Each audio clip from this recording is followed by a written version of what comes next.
பல நாடுகள் இன்னைக்கு பயத்தோட உச்சகட்டத்தில் இருக்காங்க. ஏன்னா எப்போ எவன் எங்கேருந்து குண்டு போடுவானே தெரியாது. இந்த பதட்டமான சுச்சுவேஷன்லையும் ஒரு நாடு மட்டும் கூலாக இருக்காங்கன்னா அதான் இந்தியா.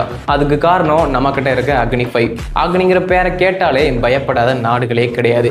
ஏன்னா அணு ஆயுதமாக இருந்தால் அதை ஏரோப்ளைனில் கொண்டு போய் தான் போட முடியும். ஆனால் நம்மக்கிட்ட இருக்க அக்னி-5 அந்த அணு ஆயுதத்தையே உள்ளே வச்சு எடுத்துகிட்டு போகக்கூடியது.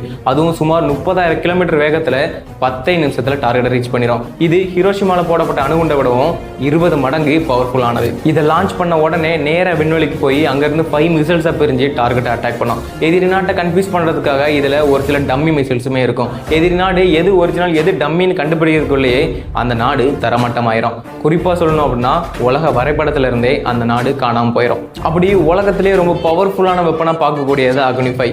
இதை யாரு கண்டுபிடிச்சா அப்படின்னா நம்ம எல்லாருக்குமே தெரிஞ்ச ஏபிஜே அப்துல் கலாம் அவர்கள்.